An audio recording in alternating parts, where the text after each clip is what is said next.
2. Test 3. You will hear a number of different recordings, and you will have to answer questions on what you hear. There will be time for you to read the instructions and questions, and you will have a chance to check your work. All the recordings will be played once only. The test is in 4 sections. At the end of the test, you will be given 10 minutes to transfer your answers to an answer sheet. Now turn to Section 1.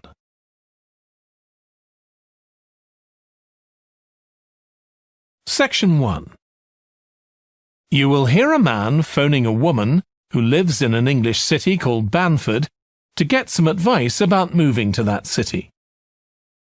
First, you have some time to look at questions 1 to 5.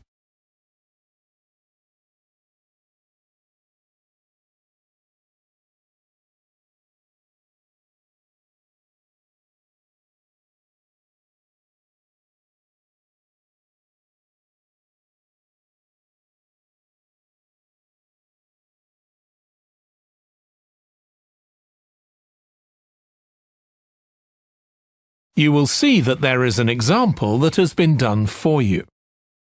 On this occasion only, the conversation relating to this will be played first. Hello, Linda speaking. Oh, hi, Linda. This is Matt Brooks. Alex White gave me your number. He said you'd be able to give me some advice about moving to Banford. Yes, Alex did mention you. How can I help? Well, first of all, which area to live in? Well, I live in Dalton, which is a really nice suburb.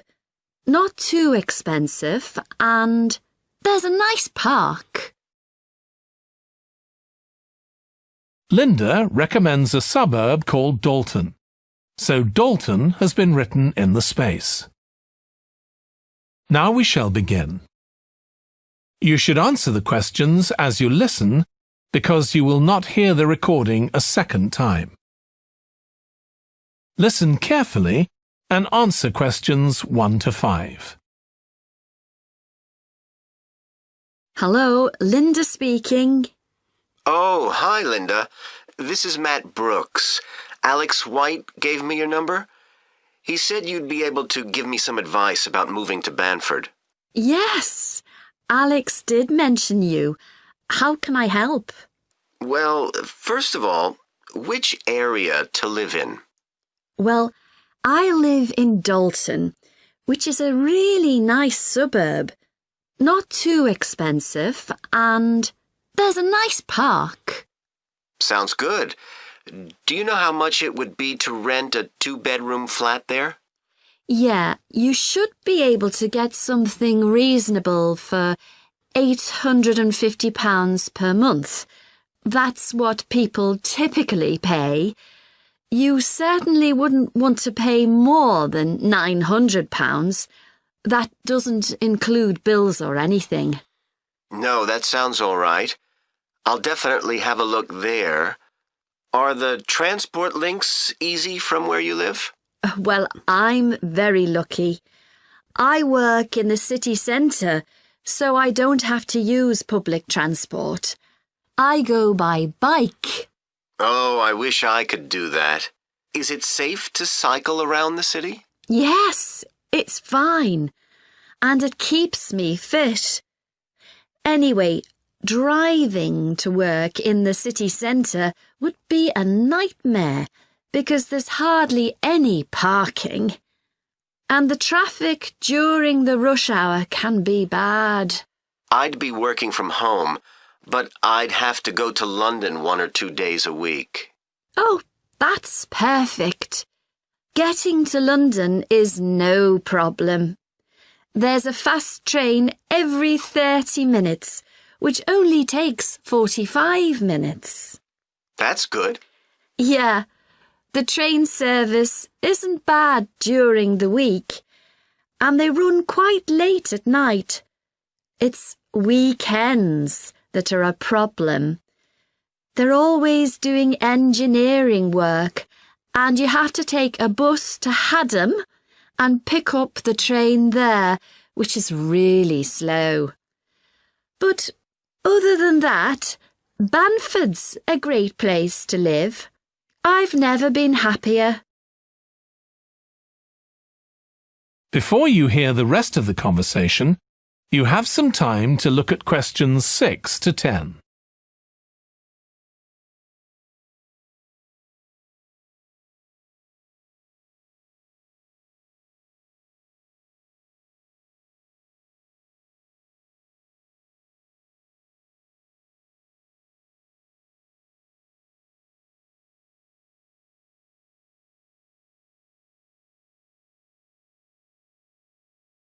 Now listen and answer questions 6 to 10. There are some nice restaurants in the city centre and a brand new cinema, which has only been open a couple of months. There's a good arts centre too. Sounds like Banford's got it all. Yes, we're really lucky. There are lots of really good aspects to living here. The schools are good, and the hospital here is one of the best in the country. Everyone I know who's been there's had a positive experience. Oh, I can give you the name of my dentist too, in Bridge Street, if you're interested. I've been going to him for years, and I've never had any problems. Oh, okay, thanks. I'll find his number and send it to you. Thanks. That would be really helpful. Are you planning to visit Banford soon? Yes, my wife and I are both coming next week. We want to make some appointments with estate agents. I could meet you if you like and show you around. Are you sure? We'd really appreciate that. Either Tuesday or Thursday is good for me, after 5:30. Thursday's preferable. Tuesday, I need to get home before 6 p.m. Okay, great. Let me know which train you're catching, and I'll meet you in the cafe outside. You can't miss it. It's opposite the station and next to the museum. Brilliant. I'll text you next week then. Thanks so much for all the advice. No problem. I'll see you next week. That is the end of section 1. You now have half a minute to check your answers.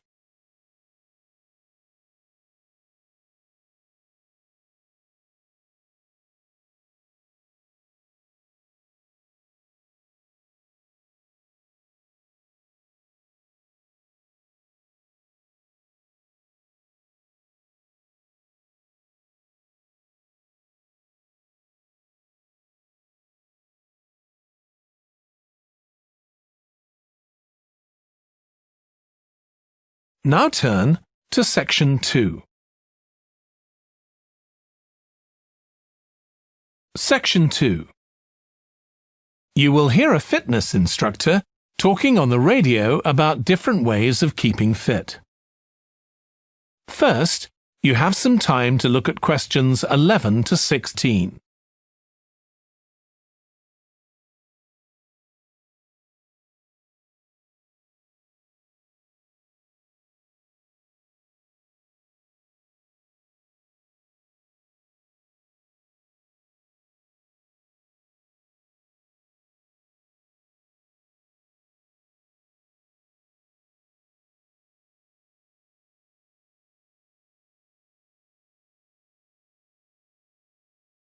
Now listen carefully and answer questions 11 to 16. So, if you're one of those people who hasn't found the perfect physical activity yet, here are some things to think about which might help you make the right decision for you. The first question to ask yourself is whether you would enjoy training in a gym. Many people are put off by the idea of having to fit a visit to the gym into their busy day. You often have to go very early or late, as some gyms can get very crowded. But with regular training, you'll see a big difference in a relatively short space of time. Running has become incredibly popular in recent years. That's probably got a lot to do with the fact that it's a very accessible form of exercise. Anyone can run, even if you can only run a few meters to begin with. But make sure you get the right shoes. It's worth investing in a high-quality pair, and they don't come cheap. Another great thing about running is that you can do it at any time of day or night. The only thing that may stop you is snow and ice. Swimming is another really good way to build fitness. What attracts many people is that you can swim in an indoor pool at any time of year. On the other hand, it can be quite boring or solitary. It's hard to chat to people while you're swimming lengths. Cycling has become almost as popular as running in recent years. That's probably because, as well as improving their fitness, many people say being out in the fresh air in a park or in the countryside can be fun, provided the conditions are right, of course. Only fanatics go out in the wind and rain. Yoga is a good choice for those of you looking for exercise which focuses on developing both a healthy mind and body. It's a good way of building strength, and with the right instructor, there's less chance of hurting yourself than with other more active sports. But don't expect to find it easy. It can be surprisingly challenging, especially for people who aren't very flexible. Getting a personal trainer is a good way to start your fitness program. Obviously, there can be significant costs involved, but if you've got someone there to encourage you and help you achieve your goals, you're less likely to give up. Make sure you get someone with a recognised qualification, though, or you could do yourself permanent damage. Before you hear the rest of the radio programme, you have some time to look at questions 17 to 20.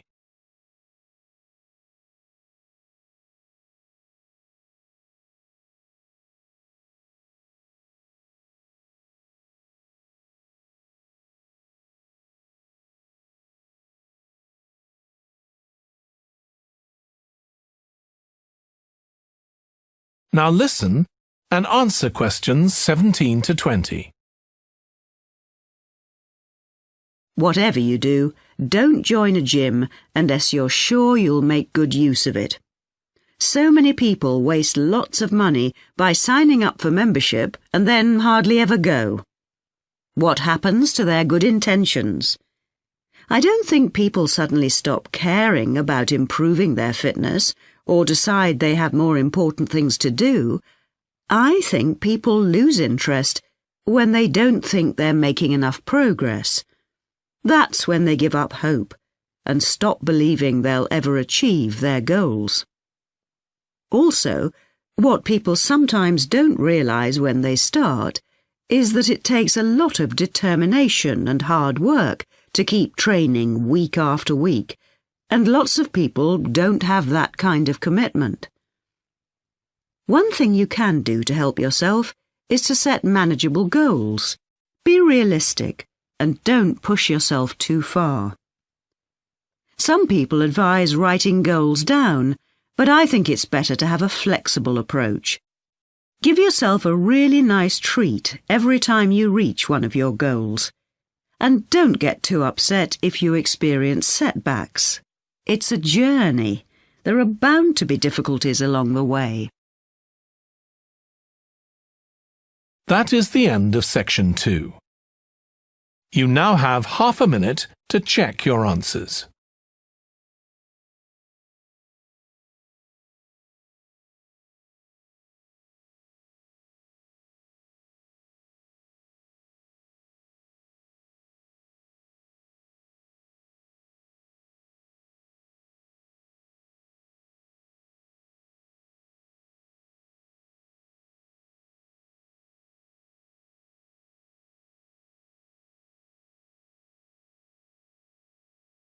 Now turn to Section 3. Section 3. You will hear a textile design student called Jim discussing his project on using natural dyes for colouring fabrics with his tutor. First, you have some time to look at questions 21 to 24.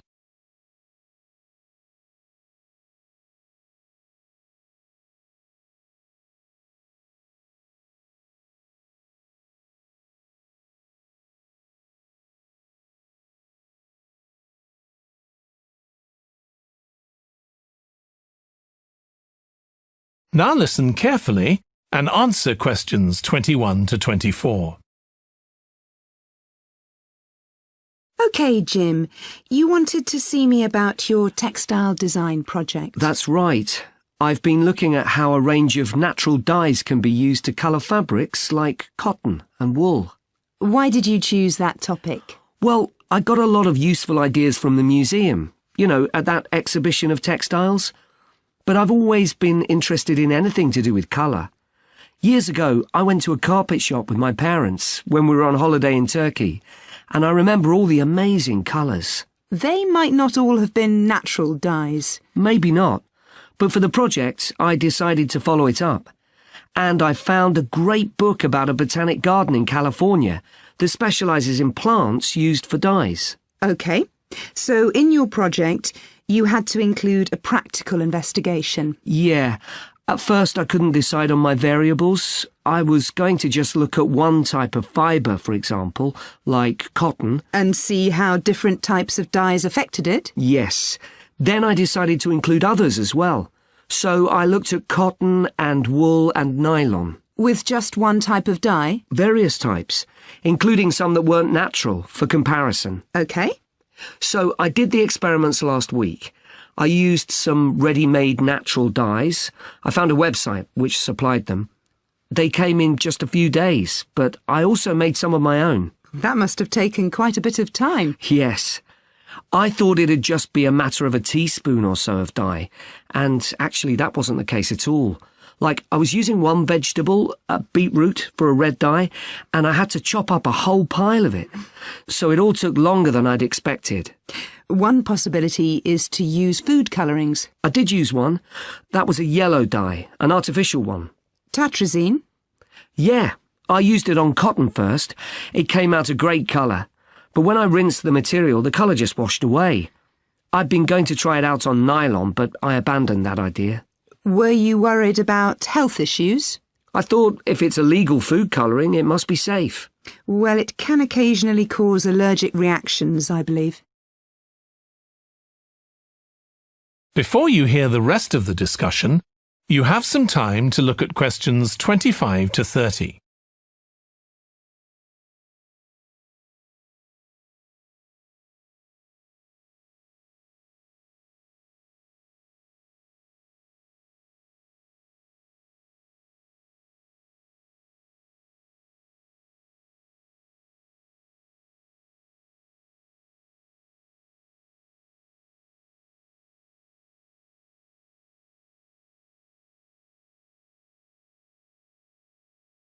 Now listen and answer questions 25 to 30.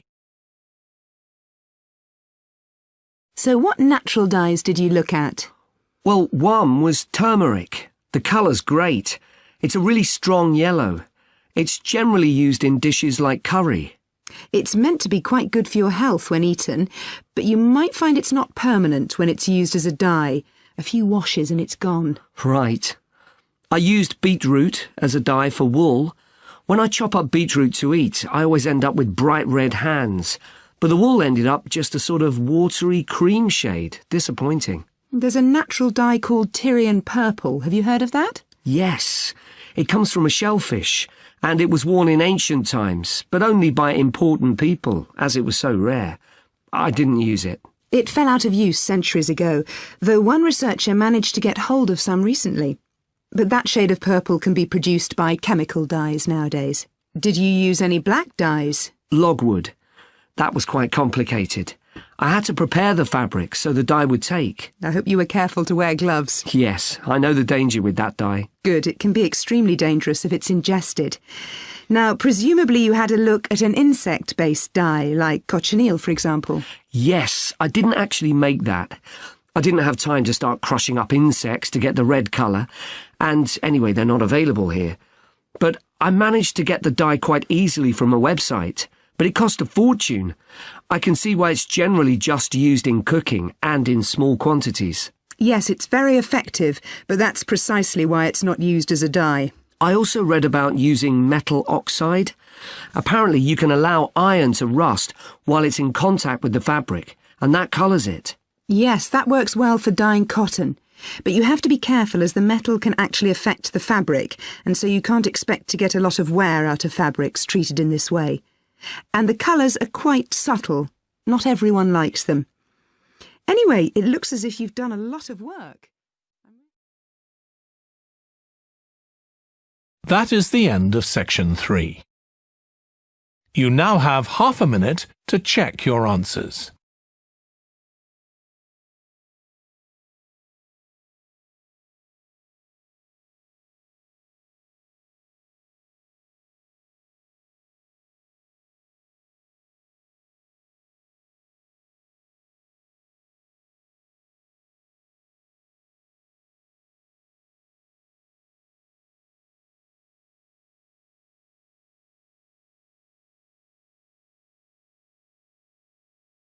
Now turn to section 4. Section 4. You will hear part of a biology lecture about an animal called the sleepy lizard that is common in parts of Australia. First, you have some time to look at questions 31 to 40.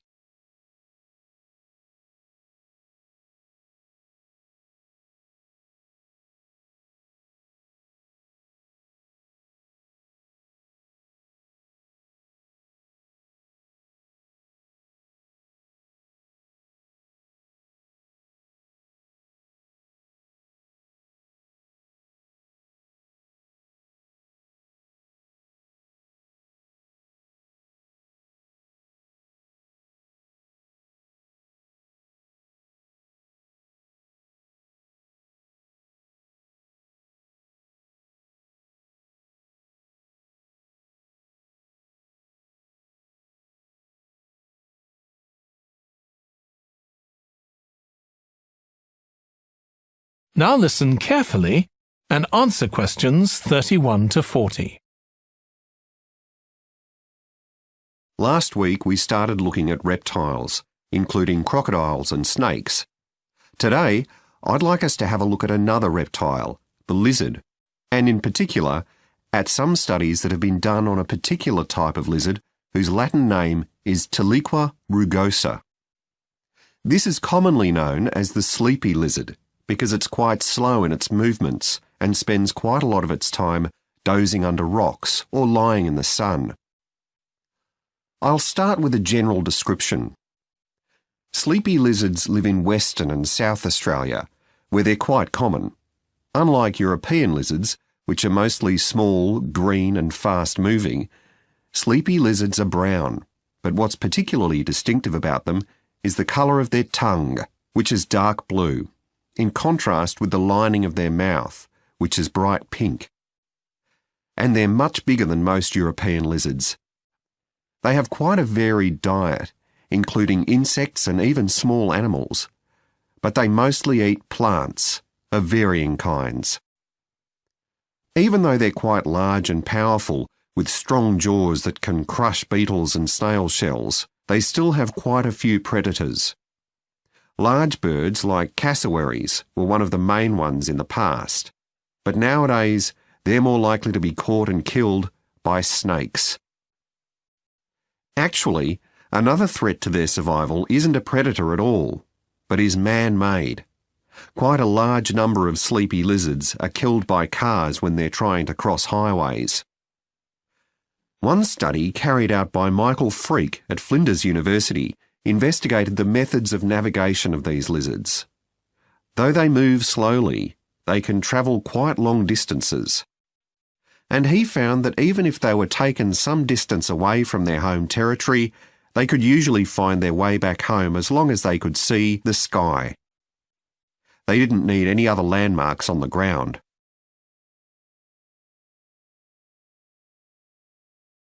Observations of these lizards in the wild have also revealed that their mating habits are quite unusual. Unlike most animals, it seems that they're relatively monogamous, returning to the same partner year after year.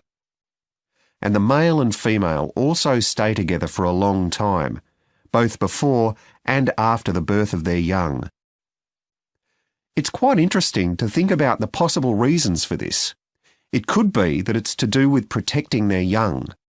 You'd expect them to have a much better chance of survival if they have both parents around. But in fact, observers have noted that once the babies have hatched out of their eggs, they have hardly any contact with their parents. So there's not really any evidence to support that idea. Another suggestion's based on the observation that male lizards in monogamous relationships tend to be bigger and stronger than other males. So maybe the male lizards stay around so they can give the female lizards protection from other males. But again, we're not really sure. Finally, I'd like to mention another study that involved collecting data by tracking the lizards. I was actually involved in this myself. So we caught some lizards in the wild and we developed a tiny GPS system that would allow us to track them, and we fixed this onto their tails. Then we set the lizards free again, and we were able to track them for 12 days and gather data, not just about their location, but even about how many steps they took during this period. One surprising thing we discovered from this is that there were far fewer meetings between lizards than we expected. It seems that they were actually trying to avoid one another. So why would that be? Well, again, we have no clear evidence, but one hypothesis is that male lizards can cause quite serious injuries to one another. So maybe this avoidance is a way of preventing this, of self-preservation, if you like. But we need to collect a lot more data before we can be sure of any of this.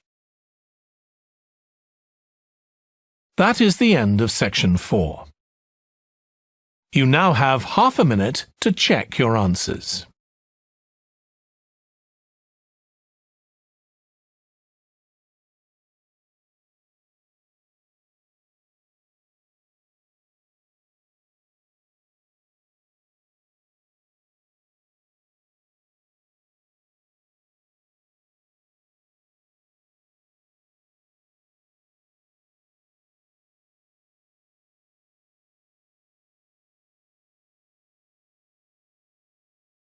That is the end of the listening test. In the Ielts test, you would now have 10